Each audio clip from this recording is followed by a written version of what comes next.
I would like to welcome everyone to our work session tonight. This is an exciting work session. I'm happy to see all of you here with us. Board members present tonight are, all of us are present tonight. So I see Kirthi Hasija Kaufman, Laurel O'Rourke, Michelle Shu, Alicia Hayes, Judy Newman, Gordon Lafer, and myself, Maya Rabasa. And tonight our work session is going to cover two topics. First, we will hear from the 4J equity team and meet several of the team members. The equity team has grown substantially over the last year, and currently we have over 30 staff members working with students and staff. So tonight we'll have a chance to get to know a few of you. And during the second portion of the work session, I encourage you all to stick around if you have time, because we will be hearing from Ana Quintero Arias from Lane ESD, who is joining us to share about the Migrant Education program's work. So to begin, I'd like to welcome Superintendent Dye and Equity Directors Larry Williams and Misael Flores Gutierrez, so they can introduce us to some of y'all and we can learn all about what you guys are up to. You hear me okay? Maybe Alicia, can you give me a thumbs up if it's working? Very good. I had some audio issues in my office, so I ran over here. So hopefully this works out okay. Good evening, Board Chair Rabasa and board members. My name is Larry Williams. I'm one of the two Equity, Inclusion, and Instruction Directors. Good evening. I am Misael Flores Gutierrez, another Director of Equity. So thank you for allowing us to come and speak to you tonight. Today we're going to be introducing to you and sharing some information that our team is working on. We want to share with you tonight just some of the work that we're working on. And tonight our team's going to introduce themselves, and then you'll also hear some of the work that's occurring in each of the regions. So team, if you're not, face is not showing, otherwise let's go ahead and run through if folks will just do their introduction. Perfect, Larry. And do you want to share a screen so you can go over the priorities? So Larry's going to use his laptop to do a share screen. We just wanted to provide just a quick, just high level summary of four big pillars of focus for us for the school year. And it may be hard to see, so I will read them to you. And again, it's just high level. This is what we plan to focus on for this school year. And of course, these four focus areas do map on to the three priorities that Superintendent Andy Dye has put forward for the district. So the first one is to provide professional learning opportunities for all staff in educational inclusion, anti-racism, anti-bias, and research-based high-leverage instructional practices that create equitable outcomes for all students with amplified attention to underserved groups of students. So that's our one area of focus. And just one example of that is that we kicked off the school year with hosting Andrew Tisha Fitzgerald, who was at South Eugene High School's auditorium. She did an amazing professional development for staff on the topic of universal design for learning. And in fact, she will lead that work this year with our staff. So we are very excited. The second priority is provide professional learning opportunities on common practices to eliminate disproportionate disciplinary outcomes that will lead to an improved feeling of safety and well-being for all students and staff. And so one example of that is we've actually started last year with restorative justice practices, and we are continuing that work this year. In addition to we're actually finalizing a discipline matrix to be used across the district. So we have a more consistent way to respond and support students. So that's coming. Our third priority is to prioritize student and community voices through timely communication and meaningful engagement to guide the work of dismantling inequitable policies. One thing that we plan to do in relation to this priority is we will survey kids this year 3 times and provide schools. Each school will receive the survey results for their building, and it'll be just a quick climate check-in, so to speak, like temperature check on how kids are doing in their schools. And so our hope is to be able to provide that to buildings, and buildings can then respond. Instead of waiting until the end of the school year when that climate survey goes out to all students. Our final priority is to continue strengthening pre-existing partnerships through the growth and development of family support services, including the Natives program and the 15th Night program. And one new thing, and the Natives program team will talk more about that, is that the Natives program is now housed with our department, and we are very, very excited that for the work that will continue this year. Next up, just briefly, we wanted to show you, if you haven't gone on to our website, we have a web presence. We finalized that website last year, and we've been just building onto it. But if you go to the 4J website, which I believe Larry will do here shortly, then you go to Hot Topics. So at the top, Hot Topics, you scroll down, you see Equity and Inclusion, click on that link, and it takes you to our website. You can meet our team, you can look at what programs and resources we offer. The Equity Lens is there. Our Equity Extra newsletter is also there.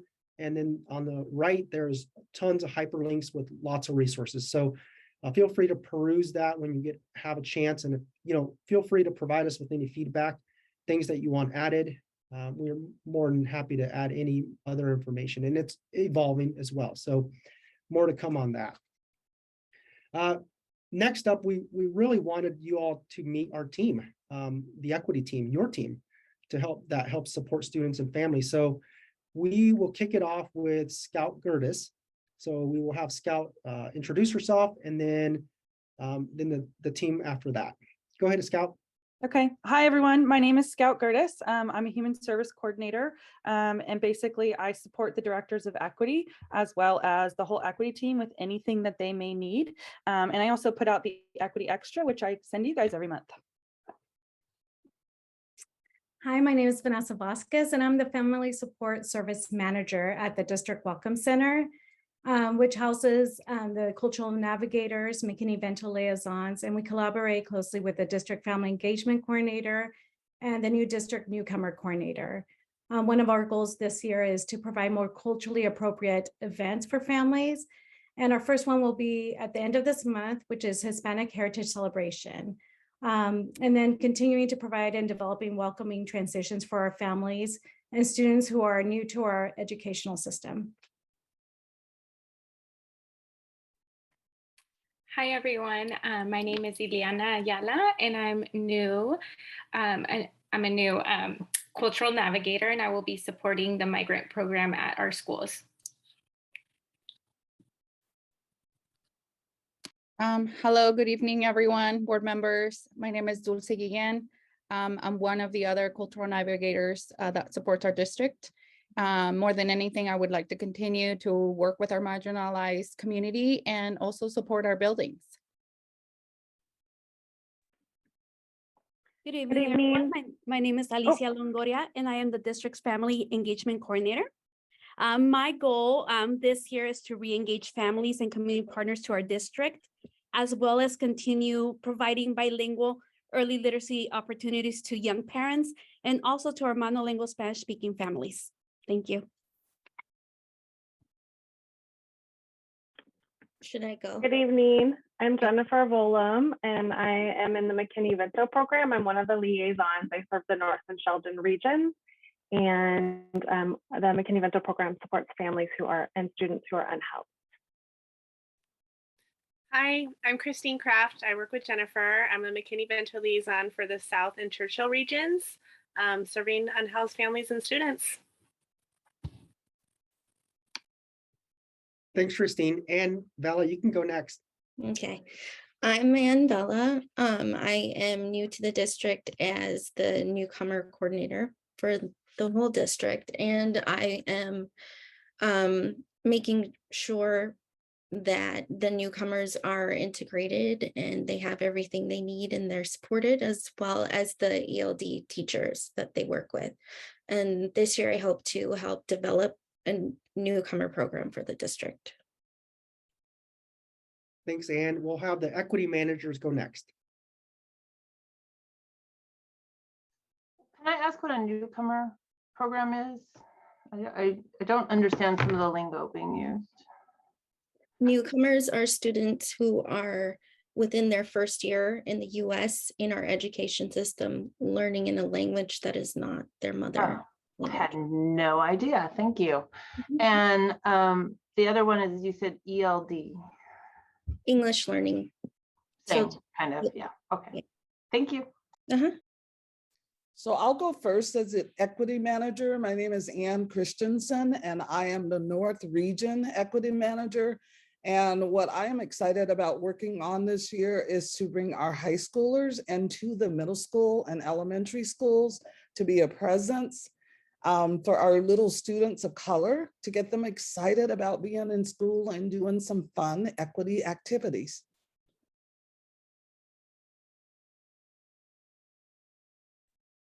I can go next. My name is Alma Reyes Guillen. I am the equity manager for the Sheldon region. Those include Gillum, Willa Gillespie, Holt, Buena Vista, Monroe, Young, and of course, Sheldon. One of our goals is to provide support to affinity students, advisors, and coordinators to ensure the safety and well-being of our students and staff. Thank you. Great. I'm Edith Gomez Navarrete. I am the Churchill Region Equity Manager. And under a coordinated focus on equitable outcomes, one of our goals is to collaborate with admin on alternatives to suspension. Good afternoon, good evening, everyone. I'm Jason Floyd, the Regional Equity Manager for the South Region. And I'm excited to collaborate on all of the innovations that we have spoken about this evening, as well as providing equity literacy professional development with the purpose of providing a common language that amplifies equity awareness and critical discourse to focus better on auditing our systems and helping all of our staff members have a more critical eye, which builds infrastructure to coordinate focus on equitable outcomes. Thanks, Jason. Let's have the program or affinity coordinators go next. Hi, I'm Janae Conrad. I am a program coordinator for the Asian and Pacific's Student Union. And so I work in the district in making sure that they have the resources and support that they need. One of the biggest things that was kind of happening last year that I would like to continue is that a lot of the affinity groups just really wanted to get together across district and create like a bigger community. So continuing to do that work. Hi, my name is Lisa Kinzer-Weir. Good evening to everyone. My pronouns are she, her. I work across the district with the LGBTQ students and the GSAs. I really enjoyed getting to know all of those GSAs last year, and so I hope this year to continue to support them in ways that we couldn't last year, get guest speakers and maybe go to some leadership conferences and things. So I'd like to see that happening this year in the GSAs and just help support the advisors and the students in making thriving, safe spaces for our LGBTQ+ students. I also have an opportunity with a wonderful group of parents that I met last year, parents of LGBTQ students in 4J, to create a PFLAG chapter. That is a Parents and Families and Friends of Lesbian and Gays chapter, which is a place where parents can help advocate and support their LGBTQ students in the school district. So I'm excited to help support that effort. Hello, I'm Placido Martinez Jr., and that's exactly why I go by PJ. I am new to the district. After last year, 2021 was a blast. Thank you, Larry Williams, Misael, and everybody else that was there. I worked with Joe Brainerd and Brenda, and now with Becky and with Sean at all the middle schools and high schools, going to meetings, the NASU meetings specifically, to work with the kids on crafts and getting them acquainted with their cultural history, background, identifying them with their tribes, and getting more and more excited about that as it moves forward. I have just been, like I said, new to the situation. So I don't have a lot of credentials, but I got a gang of spirit. So I'm all in. I got like a lot of heart and pretty durable. So I think I'll be here for a while. Thanks, PJ. Next up, we'll have the Natives Program team go. Josh, why don't you kick it off for us? Hi, good evening, everyone. My name is Josh Davies. I am the Native Programs Administrator. I am new to the district, and I just wanted to continue to support our Native students in the best way possible while continuing to build local and state relationships.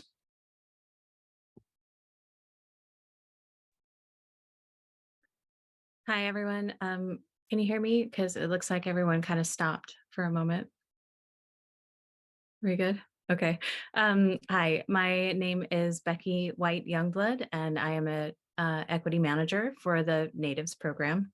And one thing that I am going to focus on this year is community outreach and re-engagement of our community members to help support our students. Hello, my name is Sean Himmelman. I'm a equity manager with the Natives program as well. And one thing I'm really focusing on this year is improving the attendance of our Native American students. It's the numbers are staggering, so we're gonna focus on that. Thanks, Sean. I believe that's our entire team that showed up today. Jason, did you have a final statement for the equity managers? Well, just to speak to all things that were shared, that we're collaborating with each other as well as in our regions. So a number of the things that were mentioned, we all will be participating in and taking a part in, as well as other initiatives that serve our purpose of equity in alignment with the 3 big rocks that our superintendent provided, and also with the edicts that were explained by our own equity directors. So just to tie a bow on it. Thanks, Jason. I think one last piece we'll share with you, and Larry will do another quick just share screen, is we wanted just to show you our organizational chart of sorts, just so that you could visually see, which we think is really cool because we've grown tremendously over the last 2 years, in large part to Cindy Vandekar, prior superintendent, and then current superintendent Andy Dye, who has supported the work tremendously. And so that's just a visual representation of some of the folks that spoke today, some of our team members. We're more than happy to share this document with you, but we just wanted to show you visually how much 4J, our school district, has invested in this work. And we have high expectations for ourselves, and we do expect that outcomes will be different next year. The only thing I would also share is that we have 2 individuals in our discipline group, Shasta Quigley and Melissa Barber, that couldn't make it tonight, but they're part of our discipline plan. So they're working feverishly on working with administrators and teachers and others as we move forward with our disciplinary matrix work. So, I think at this, go ahead, Larry. well, I was just gonna ask questions. Yeah, at this point, we're more than happy to answer any questions you may have. Stop sharing the screen. Laurel, I see your hand is raised, and then Kirthi.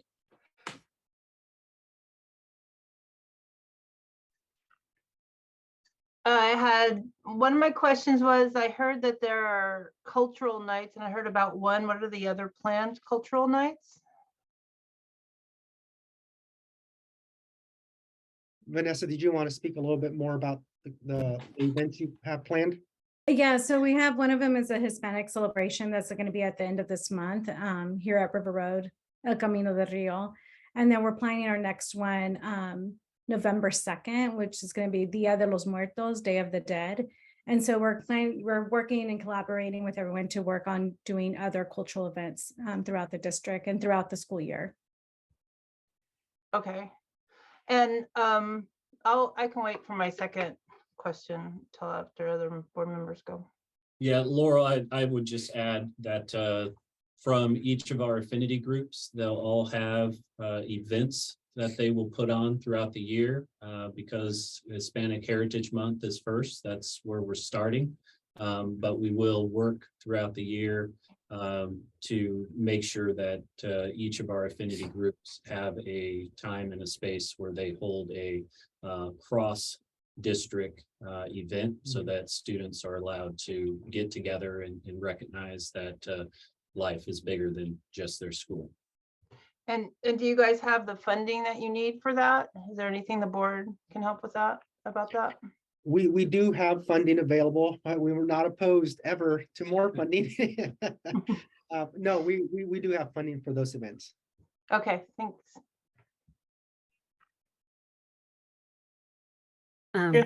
Laurel, actually asked one of the questions on the funding I was going to ask on supporting some of the events and initiatives that you have. But I wanted to say that Larry and Misael, you guys set a great foundation, and this is really exciting. I was wondering if there were going to be things like the shared calendar. I think, you guys are doing the newsletter and stuff, and being able to kind of have front and center on some of the district pages. And also kind of the PD and the critical thinking that you guys are doing around the language and the usage of those. I was curious about kind of the sharing across district and kind of communication around, a shared lens for how you guys are referring to things and some of the language, and how we can kind of have a framework for how we're talking about and how we're discussing some of these, and if there are communication plans in place, and if there's something we can do to help support that as well too, and the work that you're doing, and to amplify that in a way that makes sense for larger and other district work that's happening.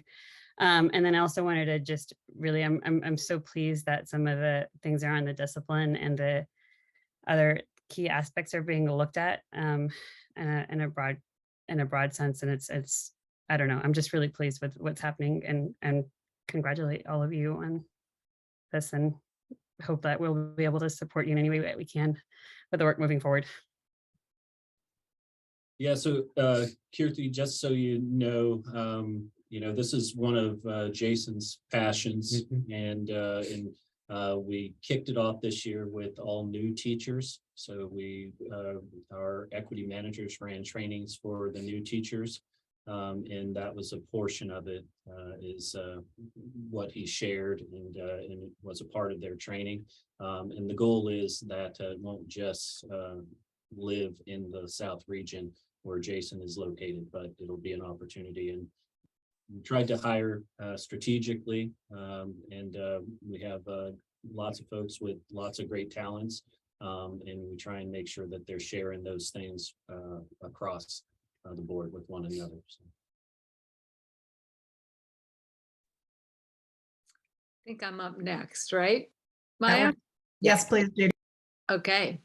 I just, first of all, want to echo what Kirti said. It's just wonderful to meet all of you. And boy, we went from a one-person equity representative to this amazing team. So I'm really hopeful that we are going to really make some great progress. I would love, first of all, for you all, I think, Misael, you offered to share the diagram. I'd love that. Maybe you could send it to the board, or if it's not, so I'd love to just see that. The thing that I would love to hear about, I think well, there's so many wonderful things about your work, but you're really tackling some very challenging issues we've had, discipline being one, making all students feel welcome. But it seems like across the silos in our district, you're crossing elementary, middle, high school, all the regions. And I'm curious how you coordinate your work. Do you meet together? I mean, I think that is exciting to me, and I think I'd love to see that happen more in our district, that consistency and coordination. So how do you manage that? Well, I can start, and then my hope is that the team can provide some more context. But Larry and I laugh often because the team meets near our area. There's a room and there's a lot of laughter. It gets a little loud, but it's fun. And so, but I'll let the equity managers and others speak to how that's going. So can I go this time? Jason and I actually, I am loving working with all the other equity managers because we can pull each other for the support that we need. And today I needed some support at a school I had to go to, and I called Jason and said, hey, are you free? Can you meet me? And what came out of that meeting actually, Judy, is that we have decided in the North region to get our 2 middle schools along with our high school together to go through a PD, several PDs this coming year with Dr. Lake leading those. So we will be bringing our middle school admin into the high school and all their staff actually to go through some equity PDs with Dr. Lake. And if I can just piggyback on that, it was an honor and a privilege to back my colleague in that moment and to provide whatever support I could provide. And just in general, our team has a standing schedule of meeting, well, definitely once a month with the Welcome Center. Vanessa makes sure that we all meet and we collaborate, and it's a lot of cross-pollination and collaboration so that we can basically represent our best ideas in every region and throughout the district. And then the equity managers, we tend to congregate every week and a half, 2 weeks it seems, and the coordinators, they show up quite frequently as well. So there's a lot of interaction that happens quite frequently, and I think we like it that way. We want to stay connected and attached to each other and support, as well as just to bounce ideas off of each other and to create a more holistic community. So that's what it's been thus far. And I think that everybody tends to tap in with each other. And I don't want to leave out our directors because they tap in with us quite frequently as well. But we tap in with each other because we're trying to build a family, I think. And just to go off of what Jason says, the fortunate thing about being at the Welcome Center is that we're all housed here. And so if we have a student that comes up, I can just talk to the McKinney-Vento liaisons or the cultural navigators. And then Alicia and Anne are just in River Road Elementary, so we can just walk over there. So we collaborate all the time. And then like Jason said, we meet once a month with the equity managers and we're in constant communication with each other. I'll just say for the program affinity group coordinators, we are all fortunate enough to have a big office that we all share, and which is really helpful because then we can collaborate just as we're coming back from schools and saying, oh, you know, I talked to this teacher or this advisor, and so we do a lot of just sitting and talking in our actual office about what we were doing that day and what issues are coming up.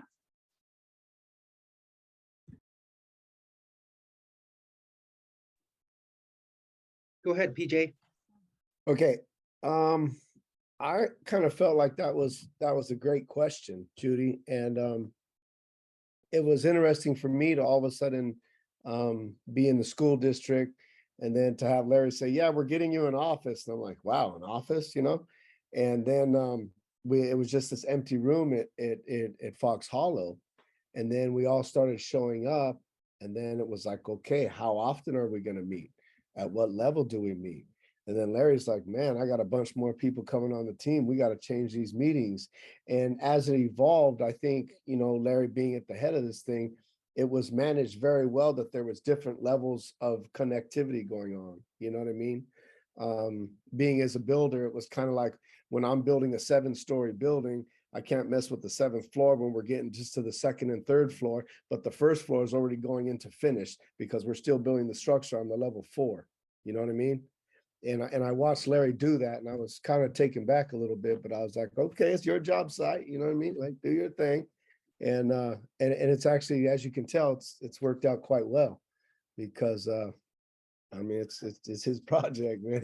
He's building the building here in at the foundation. Like I said, I'm very proud. Miss Ann, I'm familiar with.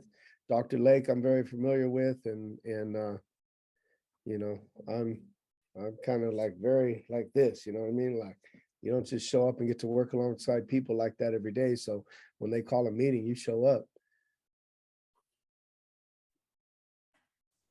Michelle and Laurel, do you mind if we hear from Janae and Edith if they're talking on the same subject first? Sweet. Janae?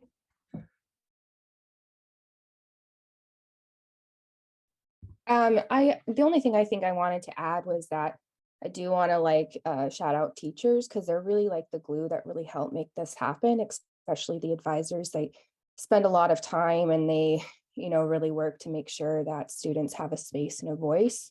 Sometimes into their own planning periods and work and really are such a point person for the students in that safe space. So I don't want to leave this meeting without really talking about how much the teachers give for the students.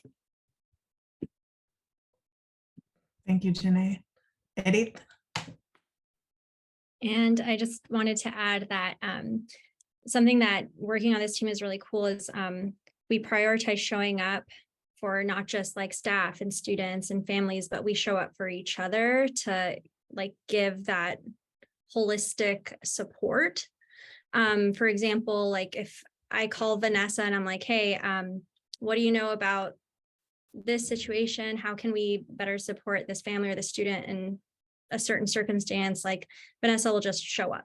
So as an example, amongst and that's happened with my other colleagues as well. So yeah, it's a really cool thing that our team gets to do. We show up for each other. Michelle, do you have a question?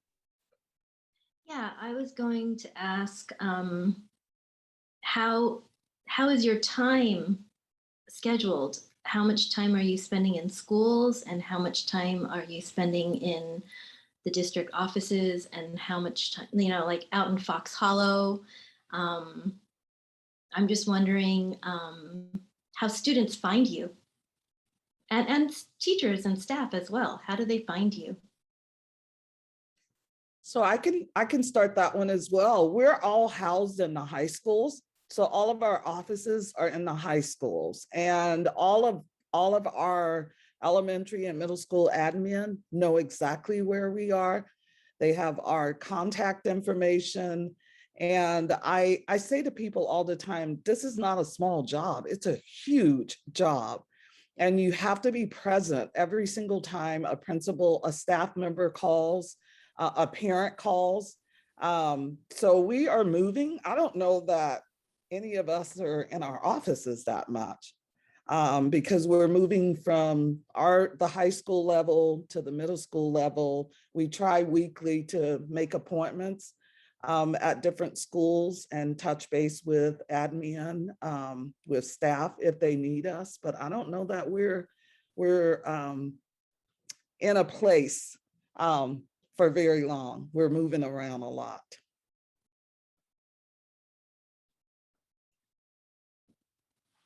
Jason? Yeah, and I just wanted to add to that in full agreement with what Ann stated, that we are quite mobile. The way that a lot of the time I spend, I have an office at South Eugene, and I am involved with a lot of the different initiatives inside the building, dealing with the students and the staff and the families, but also promoting the district-wide initiatives like No Place for Hate and things like that. So I'm also in the buildings, Spencer Butte, Roosevelt for middle school, and then the 4 different elementary schools, and also Echo. So trying to coordinate with all the different admin, the different initiatives, and make my presence and role known to the different families, whilst also making poignant appointments specifically to meet with my different colleagues in the same role. We are in the buildings. We're in a building, but we're in a lot of, I don't know, we might have to clone ourselves. We're all over the place. But it's fun though. Laurel, and then just watching the time, I want to make sure also that Alicia and Gordon, if you have questions, that you put yourself in the queue so I can keep that in mind. So I had a few questions. One was, I think this is mostly for Larry and Misael. It'd be great along with that chart to have the job description of I mean, I heard a lot right now, but I really like to understand in my head, like where everybody is and where they fit and who works under who. And so is that a possibility to send that out with that? And it Yeah, could and- just be in your words. I don't need like the official job description. I just need to understand how it's working more, because what I realize, I'm getting information and I'm like, okay, but where does that fit into the matrix? You know, the other part is I have, is this work guided by the equity committee? And when that gets going, I know that was supposed to start this month by law, I believe. Is that going to be guiding this work, that and the people and the employees that are doing this work?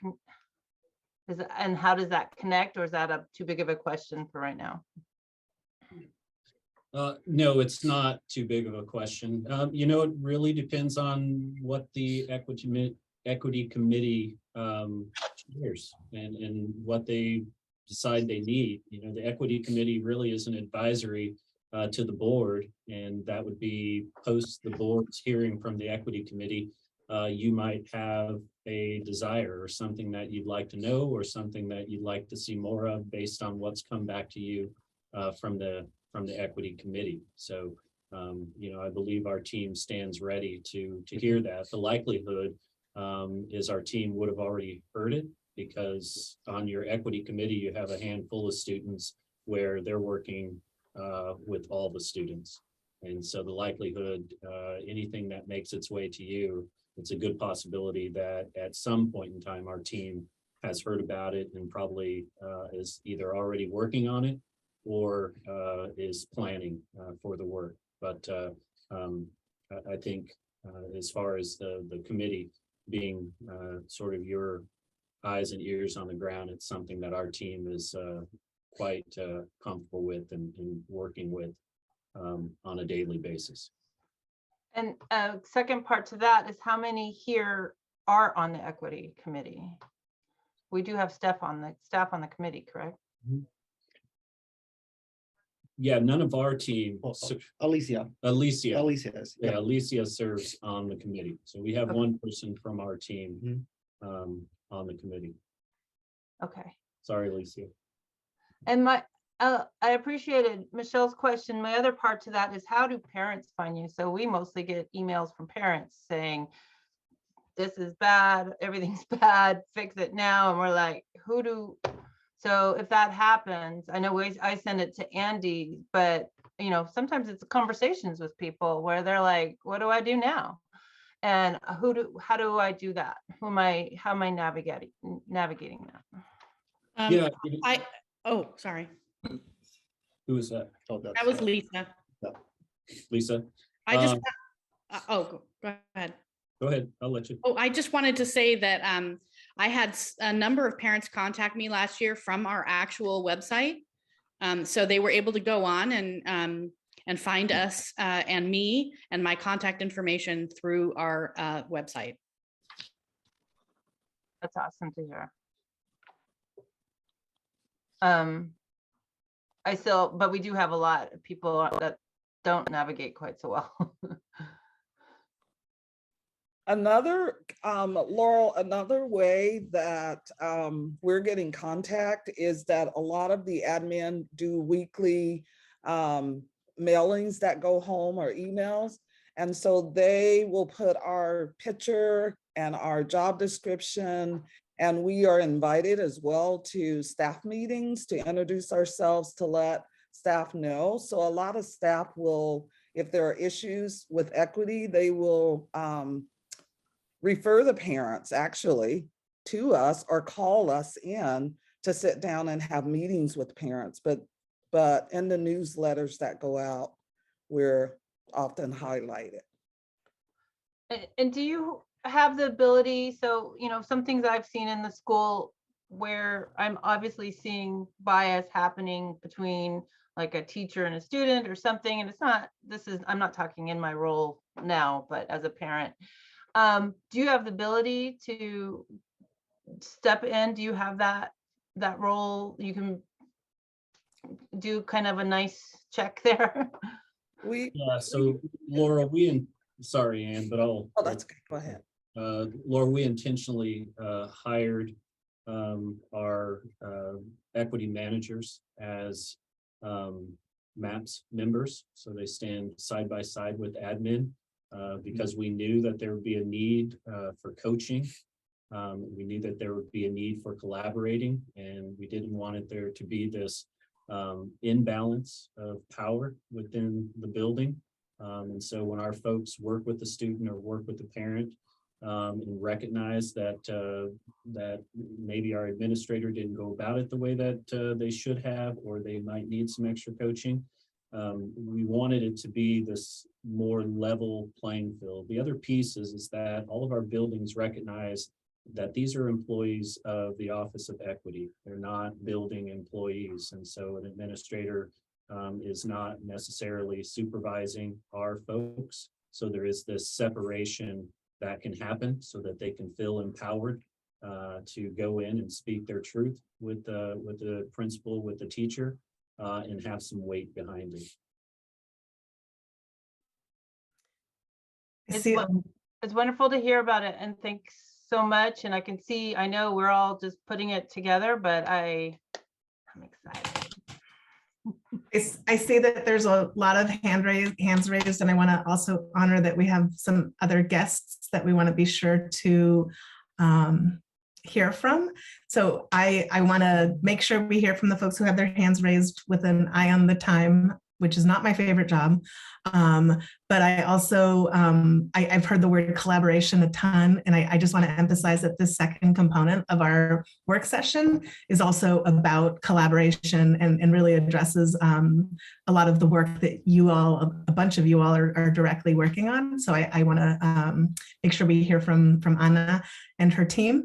But with that said, I also want to, I just want to put it out there that we'd really like to invite you back for a chunkier amount of time. I think we under anticipated how much we were going to be learning and how many questions, when you do genuine learning, you come up with more questions, right? That shows that we're interested and we're digesting and we're eager to hear more.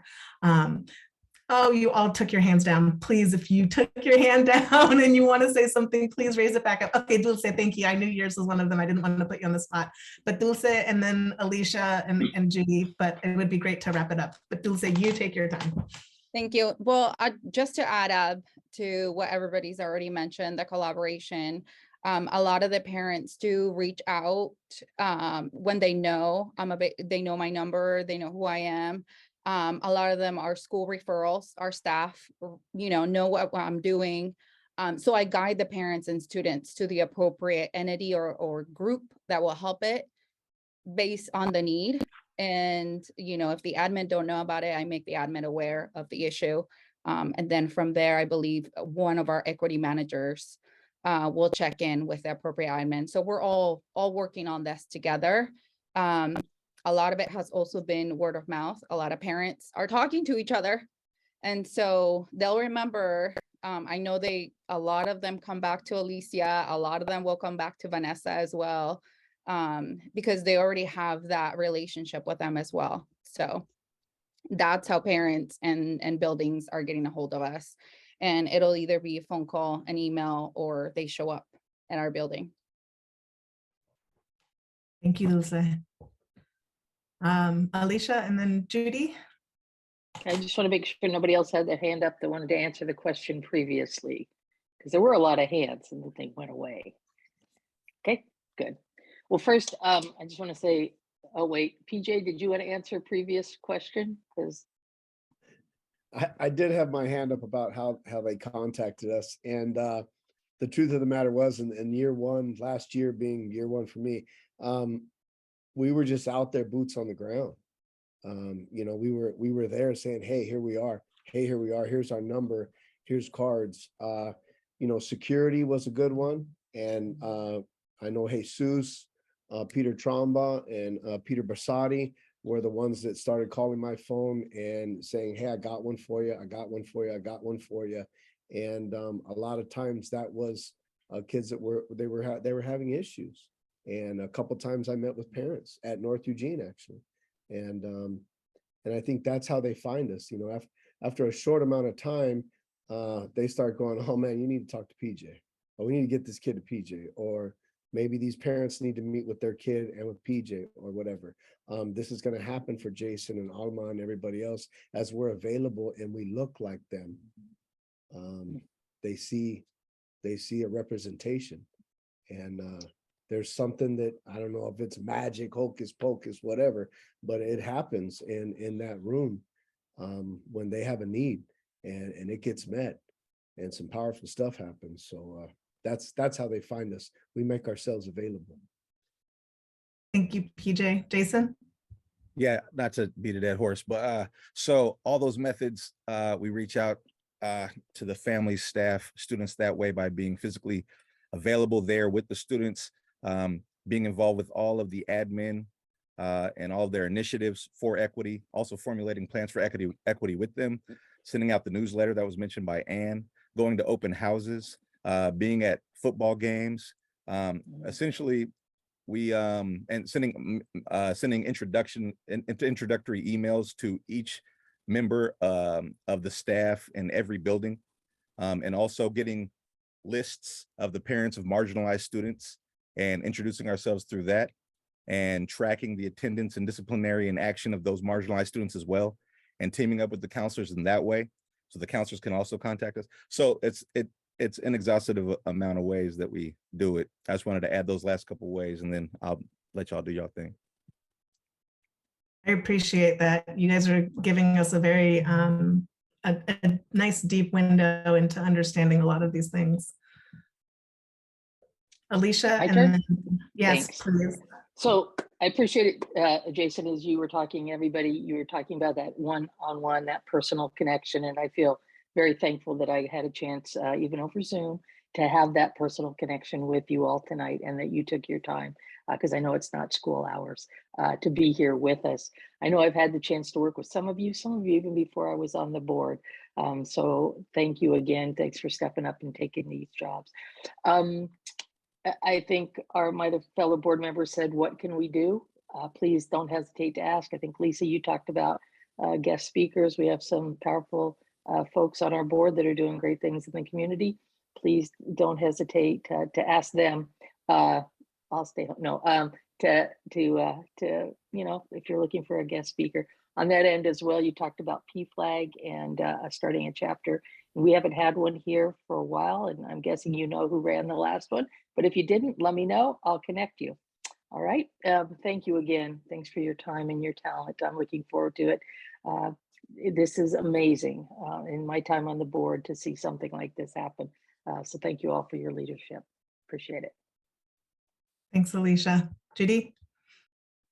I hope this is not a long, I can wait for the answer on this till later, but I just wanted, it occurred to me as I was listening to everyone that we used to have representatives, and Jason, you would know about this well, from the African American Black Student Success Program at Lane ESD that were assigned to regions. And I don't know if they're still coming, and we're coordinating with those folks, because, you know, there's some synergy with what they have been funded to do.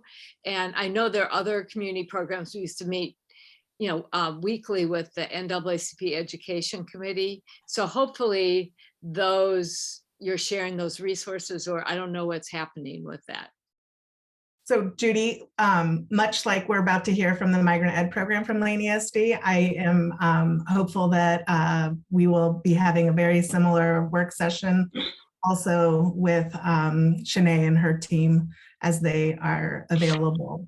Not to cut you off, Jason, but I just want to make sure that we honor the fact that these other folks have set aside time to meet with us. And I really encourage you to go and use your time as needed. But if you would like to stay, I'm really excited to hear from this team. And I hearing the word collaboration and cross-pollination, and I'm watching Anna's face a little bit, and I bet you her brain is just kind of like, blowing up with excitement because for so long it was one person doing this work, and then it was two, and now it's 30 whatever. And so I want to say that I'm really glad that we're having this double session, and that there is a very strong importance to link these two teams in the same space. As many of you know, our data and the personal experiences shared with us tell us that our district is consistently not adequately meeting the needs of our migrant students. And this meeting tonight has me really excited that we can change that tide. So I'm eager to continue supporting the work that's already undergone in terms of building more collaboration. And I would like to warmly welcome Ana Quintero Arias. And I believe you brought some members of your team from the Migrant Education program that serves all of Wayne County, but in our case, most importantly, 4J, because that's what we're here to talk about. So I'll hand it over to you, Ana. And thank you, all of the rest of you. I have some questions that I didn't get to ask, but I will send them to Misael and Larry and put it on them to get the answers for me. Wonderful. Thank you, Maya. Yes. Oh, I'm so grateful to be part of this meeting today because I joined in a little late, and as people were introducing themselves and their jobs, I started jotting things down. And then Misael said, oh, I have a chart. Throw my notes away. There's a chart, even better, because you are all 100% of the people that I need to work with and talk to. And I know a lot of you already, and those that I don't know, we are going to become best friends this year. You don't know how much you're going to love migrant education. So I'm just going to jump right into our conversation. But Judy, to answer your question is that yes, Lane Avs is my neighbor right here, just down the hall from us. Yes, they continue to be in buildings. So, but they will share the details about their program. And yeah, and Jason was in my office all the time, and we were chatting all the time. So I do miss my neighbor over there. So I'm going to jump in. Oh, but I see a hand raised before I jump in. I just want to ask that you say this in very simple terms, because I realize there's people on the board that know everything about this, and I know nothing. So I'm just, sometimes people talk as if people have been doing this for 20 years, and please don't. That's all. It's just a gentle request.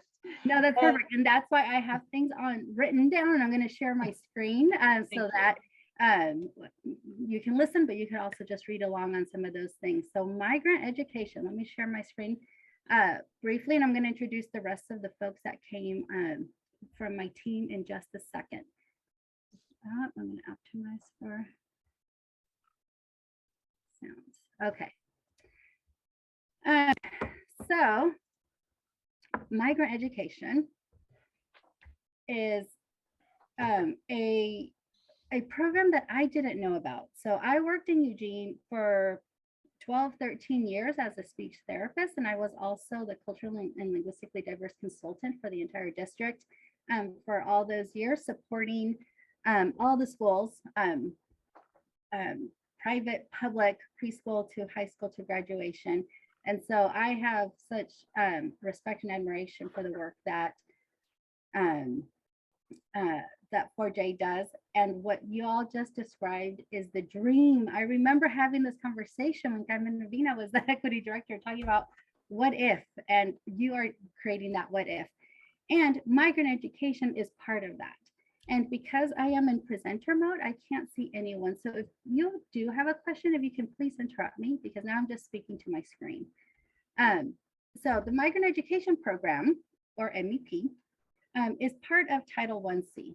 And so way back, 1965, when Title I-C was created, and there was noticeable improvements in being able to provide additional supplemental supports around the academic aspect of a student's day, they noticed that there was a subgroup, a subsection of that population that needed some extra support. And what they found is that it was families that engaged in migratory work. And so that means work in fishing or forestry or agriculture that causes the families to move and migrate because of the nature of the job. And so whenever there's a movement, right, when you move from one place to the other, there becomes a gap and in education, right? There's interrupted education.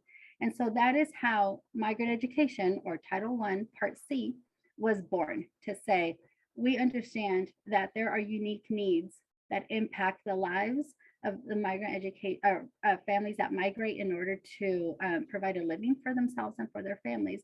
And this is the program that supports that population.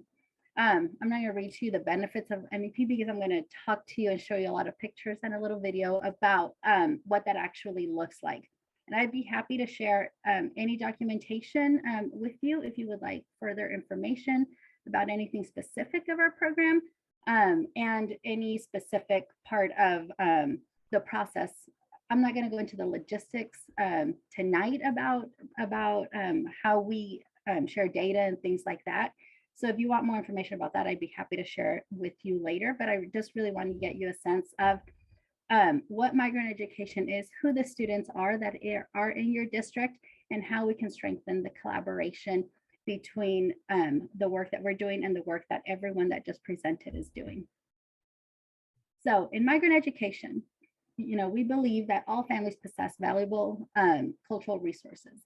And we know this because our students are very gifted in many ways, are very talented in many ways.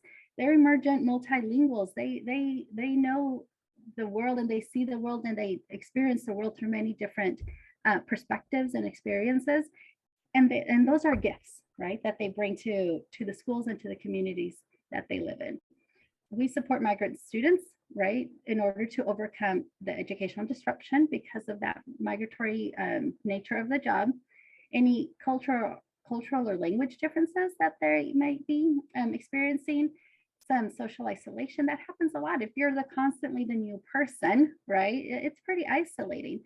And those systemic barriers that we know really limit the opportunities for our students and cause those predictable patterns of who succeeds and who doesn't within our schools. So I'm gonna this is our team, and as I'm speaking, I don't know if you're, I believe you're able to see everyone else, so I'm going to trust that they are going to unmute themselves. A couple of folks from our team are here today, our graduation specialists, our pre-K specialists, and I believe our family engagement specialist. So I'll just let them unmute and introduce themselves so you can see their face. Hi, I am Fernanda Cañas, and I am the graduation specialist. Hi, I am Crystal Sanchez, and I'm the pre-K specialist. And I don't know if Alma's here, but Alma is our family engagement specialist. And, to the board, I heard I listened into your board retreat, and I know you talked a lot about family engagement and how to increase participation and attendance and increase the opportunities that you have for families to be able to come into the schools, to support students and also to be part of the cultural experience that is their schools and I forgot the title of the folks that just spoke, the equity managers, right, talked a lot about that as well with their events and such, because we know that there is great joy and learning from being together in shared spaces. So this is part of our team. The other part of our team, we have a student engagement specialist, Jess. We have a couple of recruiters, Marta and Karen, and we have a data specialist, Angelica, and our program assistant, who is Paola. And this is everyone who supports migrant education, both in Lane County and in Douglas County. So specifically to 4J, these are the numbers of 4J students that qualify for migrant education. We have a total of 87 students within 4J currently, but we serve over 600 students within both counties. So it is, and it's kind of throughout all of 4J, because again, it's about the job that the families engage in. It's not about the person. So sometimes there's a misunderstanding with the term migrant and immigrant, and those two terms are not synonymous. And so although it may be true that some of our families are immigrants, a lot of them are not, right? And yet they all engage in migratory work as too. That's why they qualify for our program. So we're going to share a little something that we do every single summer. And so we're going to just jump into a video, and then Kristen, who will then after that introduce herself, will tell us a little bit more about what summer school is. But here's a little video.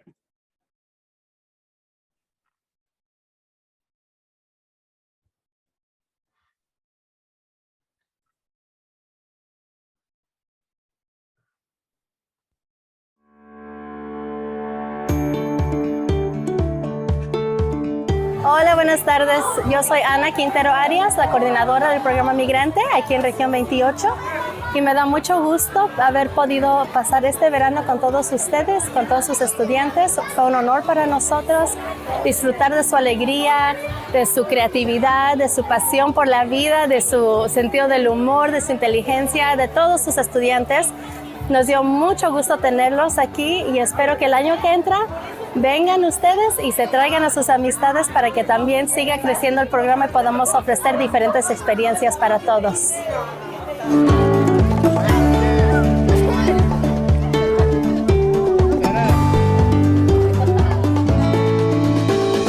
Buenos días, mi nombre es María de la Luz, tengo 3 hijos que han participado en el programa Migrante.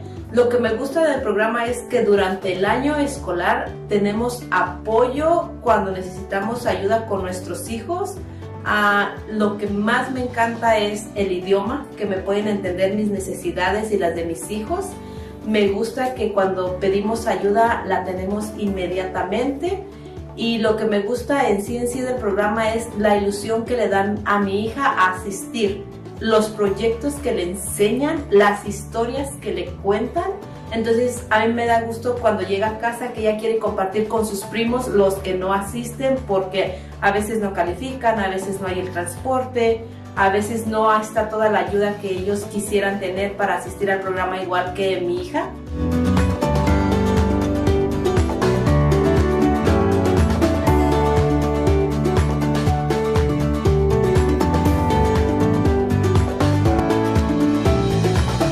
La escuela de verano para mí me parece súper, me ayuda mucho porque es un tiempo que los niños, si los tengo en casa, pierden mucho en estar ahí en el televisor. Y me está ayudando a mí especialmente por Alejandro, que está un poco bajo académicamente. Y sé que en esto, aunque él diga que no, pero yo sé que le está ayudando mucho.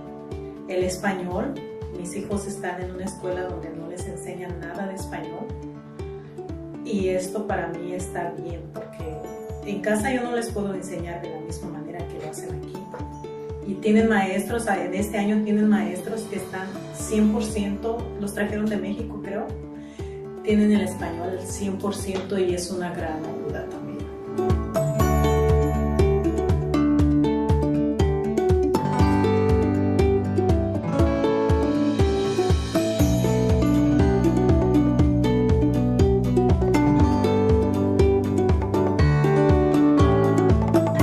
Nosotros los padres estamos muy ocupados trabajando y no tenemos tiempo de contar la historia de nuestro país. Y en la escuela de verano he notado que les enseñan más de la cultura hispana y pues es una ayuda para los padres que tenemos, están ellos aprendiendo muchas cosas. Es algo importante para nosotros.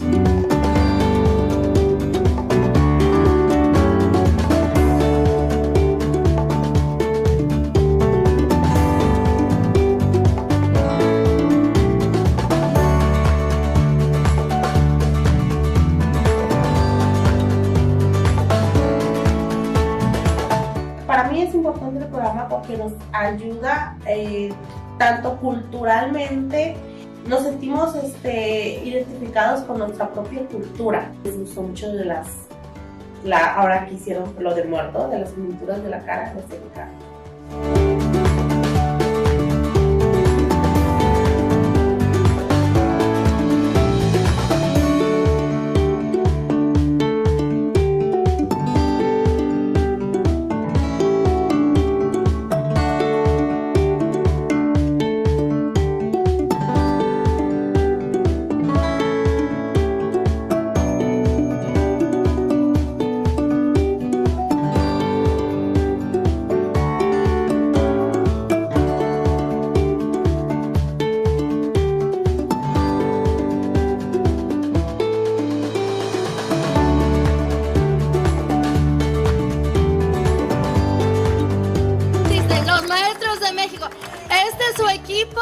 Que tuvo el privilegio de estar con sus estudiantes todo este verano. Espero que lo hayan disfrutado. Nosotros lo disfrutamos mucho. Fue un gran honor para nosotros. y el año que entra espero verlos a ustedes y a más, ¿ok? Gracias, buenas noches.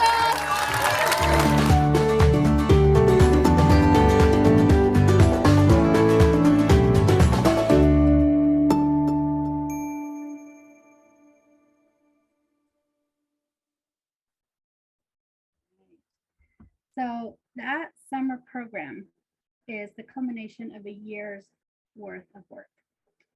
As I mentioned, we have Crystal, who is our pre-K specialist. She works with our 3 to 5 year olds year round and provide them with developmentally appropriate materials and supporting parents in recognizing how important play is and what parts of the brain play stimulates, and just connecting and building relationships with those 3 and 5 year olds, and working on making those connections to with other preschools within their districts, right? So you have 11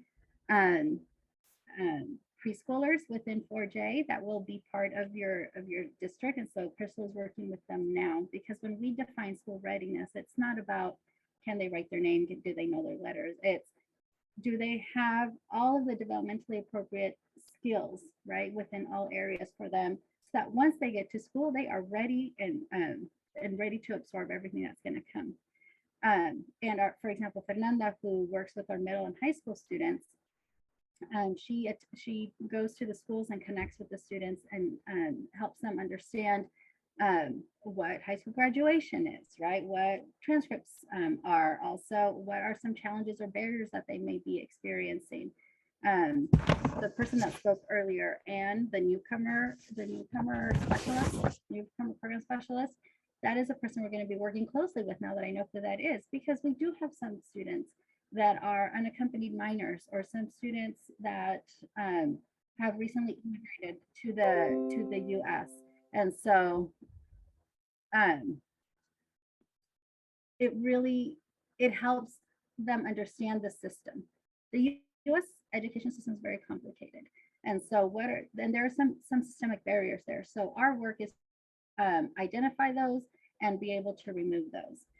So after all that work is done year round, we engage in a summer school. And so every summer, for well before my time, I believe this is like the 18th or 19th year that the Migrant Ed Summer School has been in existence, we have a beautiful celebration of the community that are migrant students. Because they migrate, sometimes they live in Eugene, sometimes they live in Crestville, sometimes they come back to Springfield, sometimes they go up to Washington, because that's where their job takes them.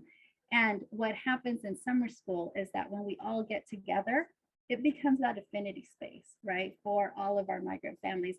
Of all of it, I remember you from my school like 2 schools ago, or I remember you from last year. And so beautiful space of reconnection and affinity of shared experiences of what it's like to be a migrant family, having to go to different schools, having to move, for work. And so we do a lot of work in order to make sure that our students are seen and are heard, and are valued and are nurtured. And really the part of my favorite part of summer school is that kids know that they are loved. And this is done in collaboration with some folks that just presented today. I'm going to highlight Edith Gomez, one of your equity managers. She is one of the authors of a grade band of our kinder and first grade grade band. So what happens is there really isn't a good curriculum out there that truly reflects our community, right? Our migrant education community. So we decided to write our own curriculum for this. So I reached out to some teachers that I've known over the years that I know are very equity centered, that are phenomenal teachers, that know how to center the pedagogy that is the experience of our students, and center that as part of the educational experience they're going to have. So here are just some examples of books that we use throughout this summer. And in the center, it just really talks about, this is kind of the blurb that we give to all of our teachers, right? That we are expecting them to engage students in meaningful conversations about identity, because the goal is to create a space where students can express themselves in a brave space while using all their linguistic resources. And we want to encourage the students to engage in translanguaging, right? Pulling from all of their linguistic repertoire. And we're going to accept and celebrate writing that includes features of English, Spanish, and other languages that they may know, because our students are multilingual. Some are monolingual and some are multilingual. And another part of this is that this is the partnership that we have with teachers within the community, but we also partner with the specialists here at the ESD. So we have the math specialist, we have the science specialist, we have our social emotional learning specialist, and all of us collaborate so that there can be some consistency throughout all of our lessons and throughout the students' day. So for example, in second grade, they talked a lot about self-regulation and what does that look like for you, right? And not just everyone's going to regulate the same way, but what does that look like and sound like for you? From there, the science lessons that were attached had to do with understanding our brain and what parts of our brain regulate our emotions. And so there was that connectivity. And within those lessons, the literacy component to that talked a lot about emotions. And so everything is interconnected so that students can see that math is embedded in everything, literacy is embedded in everything, science is embedded in everything, because sometimes there's this perception that math is only during math time, science is only during science time. And especially when you're a multilingual student, you need to be able to make those connections, and we need to be intentional with those connections. That's actually the best way to teach multilingual students. And so we are really taking brain science and research as we know how students learn, and then pulling our local resources and the materials to create specifically design a program specifically for our students. Oh, I'm going to go back for just 1 second because I forgot to say this thing. I apologize. We always start with the essential question. And this past year, our essential question was, and what kind of community do you want to live? And so that was the foundation. We always start with an essential question, and from there we build our curriculum. So that was the overarching theme of the summer. And then I'm going to let Kristen introduce herself and take it from here. Before I start, I see that Laurel has their hand raised. Oh, okay. Thank you for letting me know. I can't see anyone. Yep. And maybe this is coming. I'm just trying to understand. You're talking about your students. Are these students going to our schools now? How do they work? How does this interweave with our curriculum and our teachers? Are we doing your curriculum? I'm very confused because I hear what you're saying, and then I saw the dancing and the stuff. At first I was thinking it's only little people because I didn't see much for high schoolers. Is it by the time kids get to high school they're more enmeshed in the system? Or sorry, I'm just spewing questions at you because I'm just wanting to understand and I don't. Yeah, so I love your questions. Look, my favorite thing to talk about is migrant education. So bring them all the questions. So these are your students, right? All of these students are students that are in every single building in all the schools within Lane County.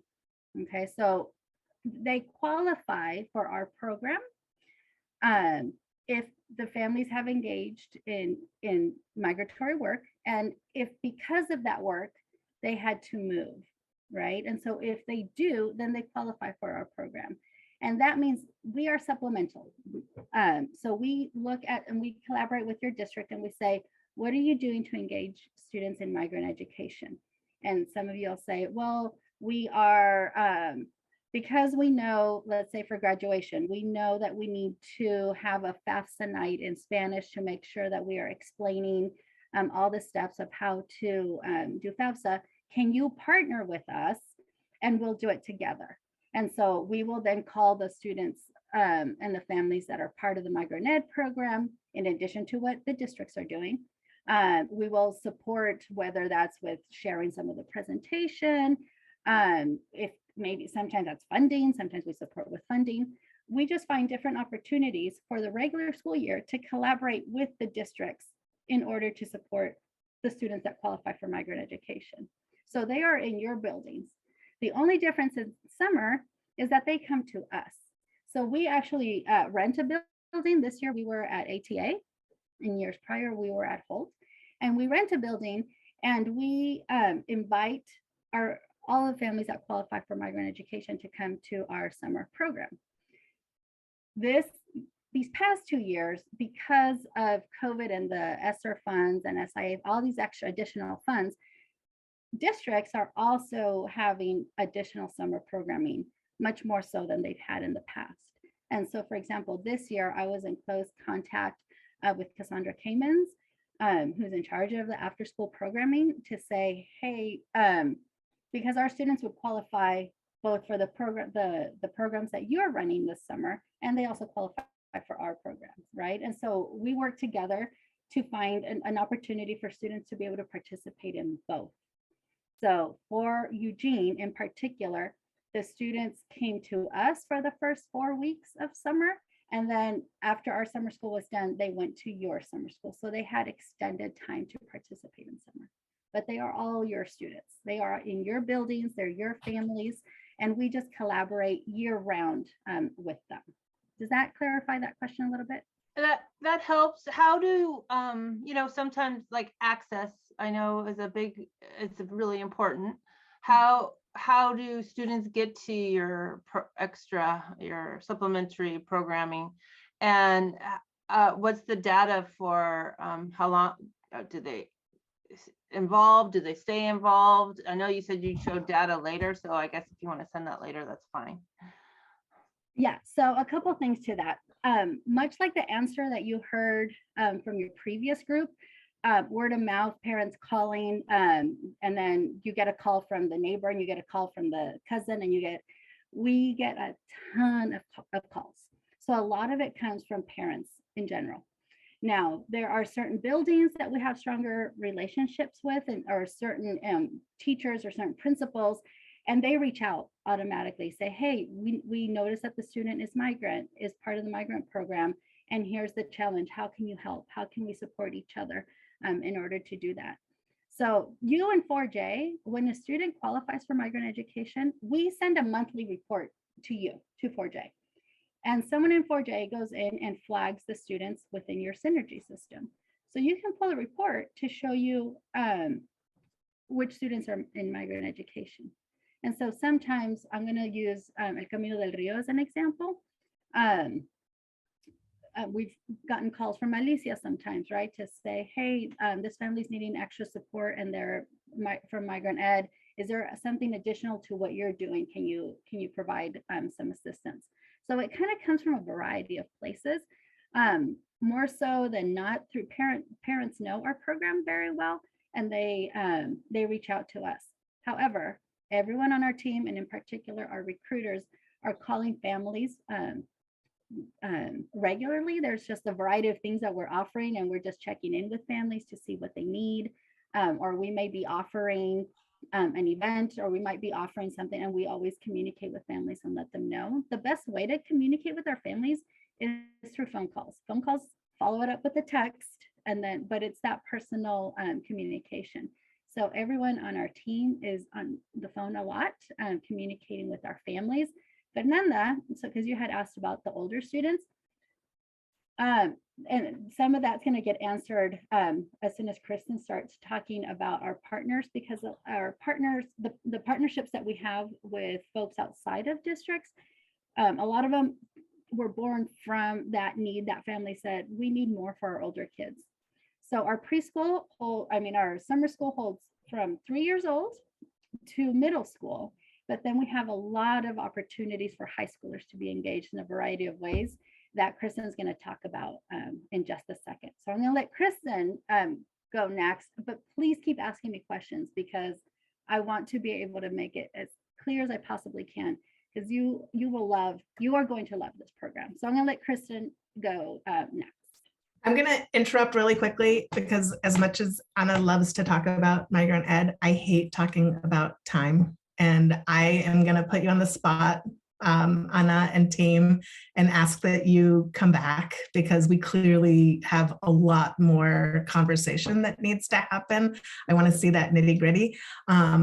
We have to take a little break between now and our regular board meeting. So if Kristen, will you give us like a teaser, and then I'm ready for you to come back personally next board meeting, which is in the middle of October, and carve out more time, and maybe this time we'll time it so that you go first.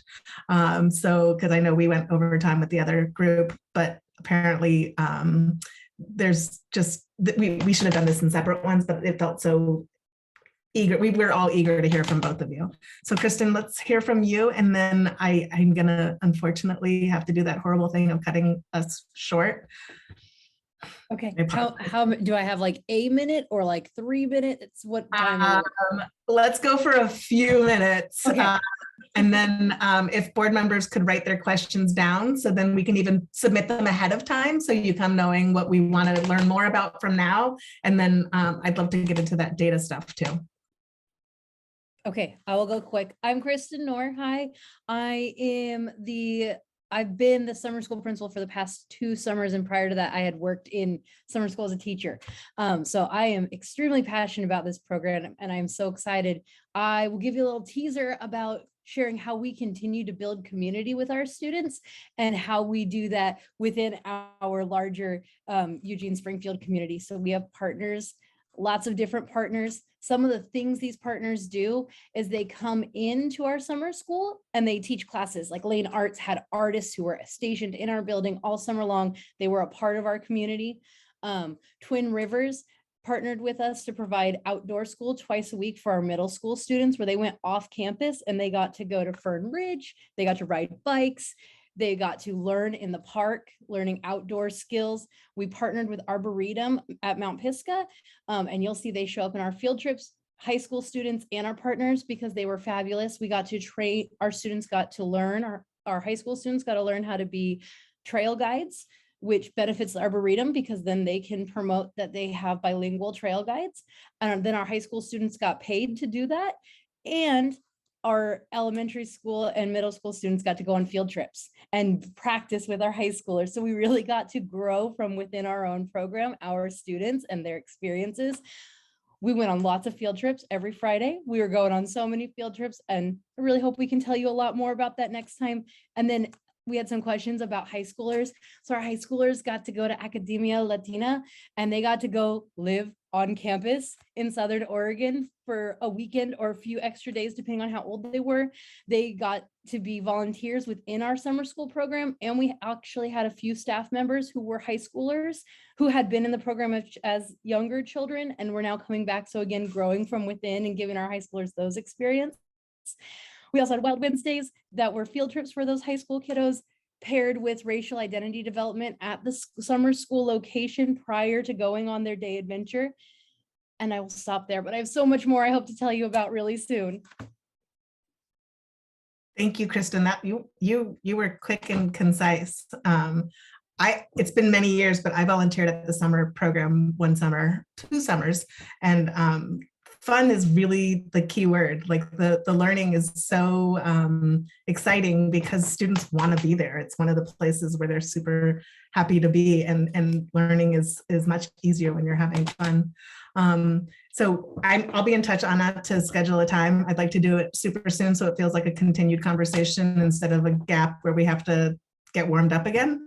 And Kristen, and I'm not sure if anybody else is still on. My screen is not showing me everybody. I apologize, but thank you to everyone for coming, and thank you to everyone from the equity team for coming. And for those that are board members, you will stay on this Zoom, and we will be starting again in about 3.5 minutes. So go take a quick break, and thank you everyone again for joining us and really inspiring us and getting our excitement matching yours, because it's very contagious. Thank you. Thank you. See you soon.